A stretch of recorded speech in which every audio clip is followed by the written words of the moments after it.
Hey everyone, and welcome to reading. Today we are in lesson 27. So as you can see, I've already opened it up. You're going to click on the doc and open up the Google Doc for lesson 27, Giant Squid.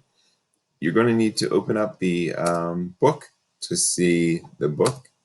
As we read, we are reading pages 39 to 45 today.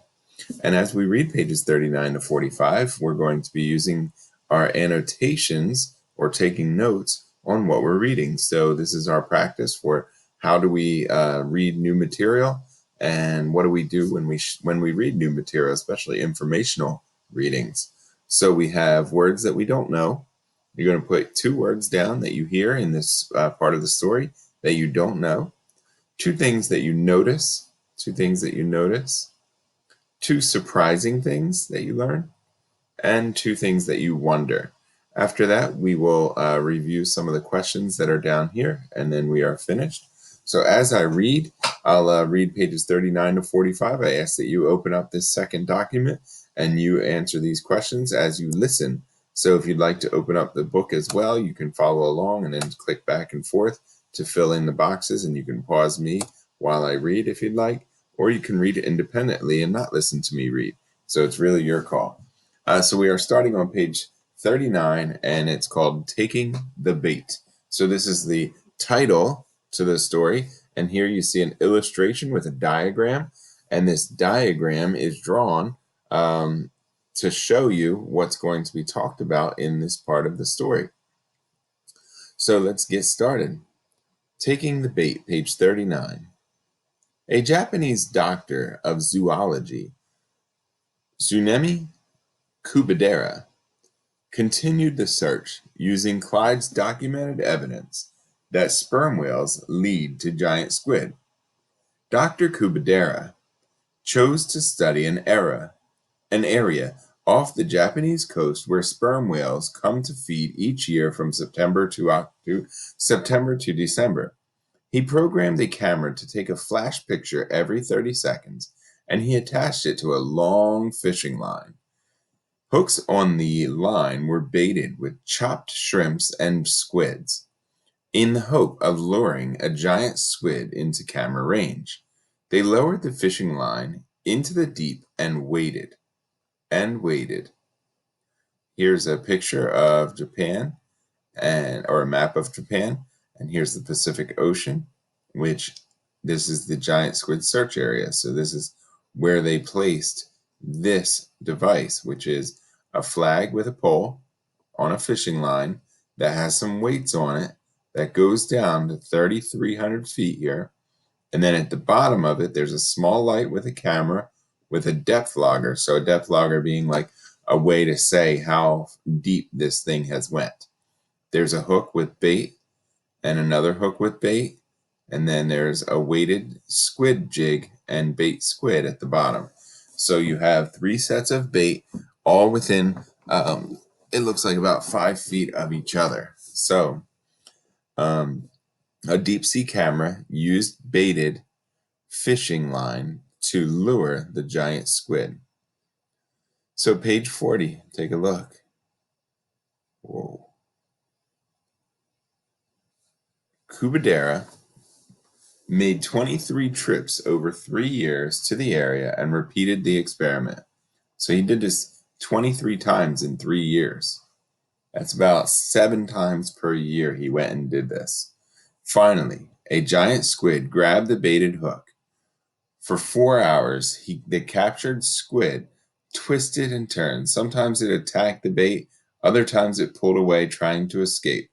The camera took 556 underwater images of the squid before it managed to break free, leaving a tentacle 18 feet long embedded on the hook.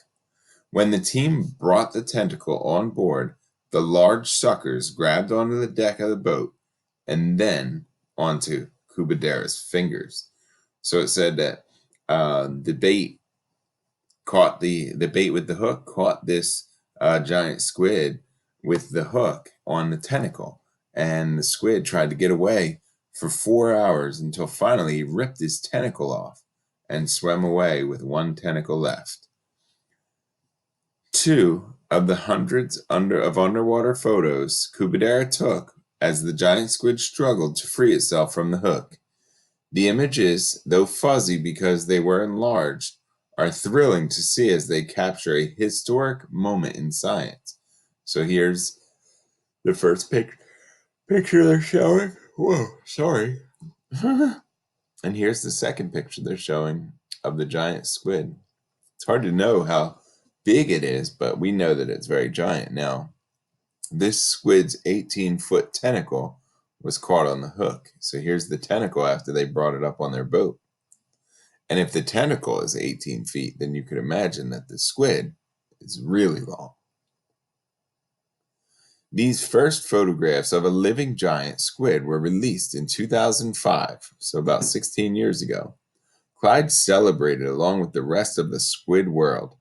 Examining the photos, Clyde saw that a giant squid is far more active than anyone had expected. Despite its huge size, it was not a sluggish creature waiting for food to come near.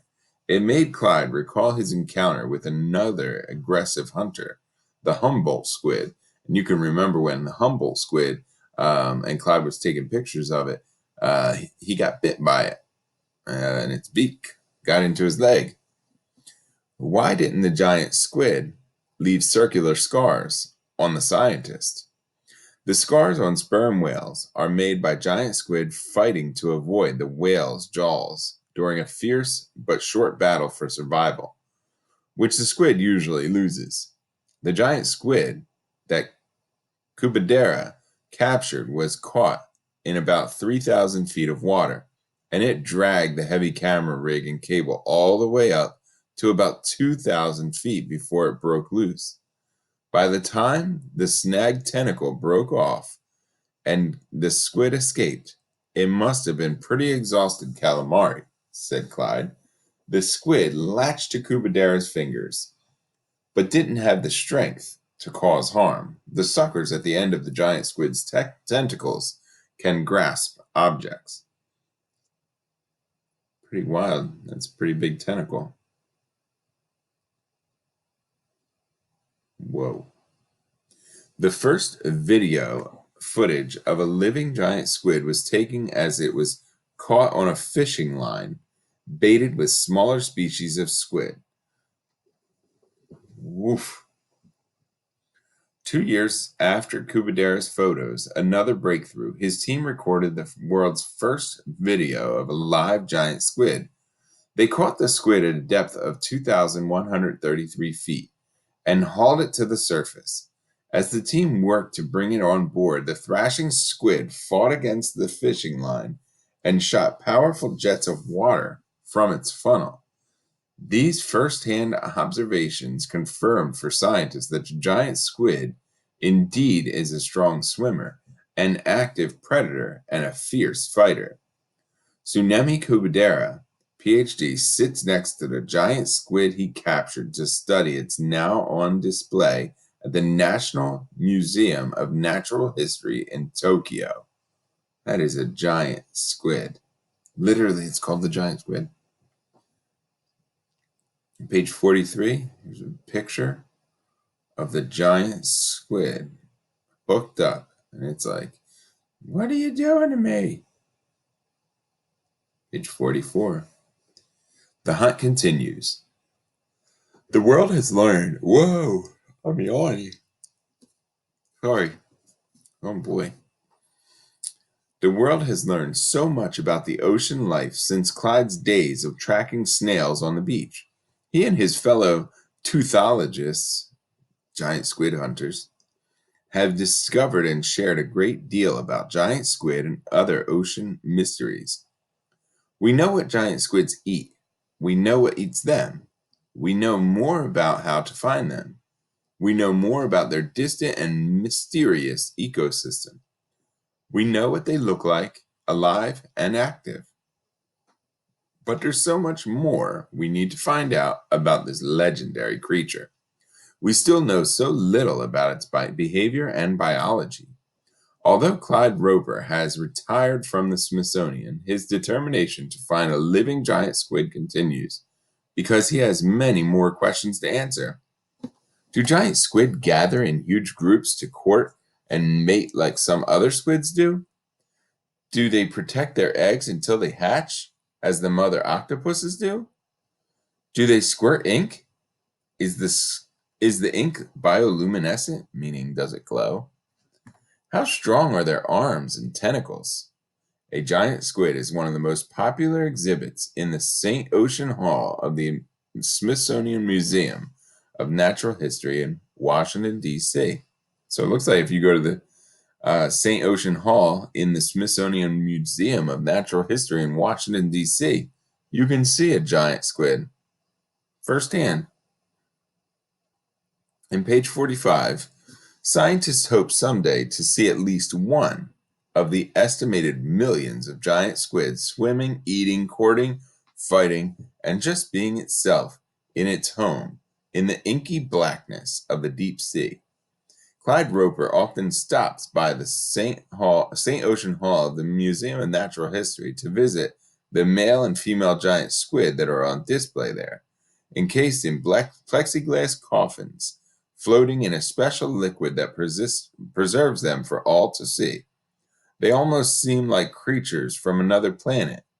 But Clyde knows better. Sea monsters are real, he says, and I have seen them. Could we keep a giant squid in an aquarium? Scientists would love to capture a giant squid and study it, but could we keep it alive in captivity?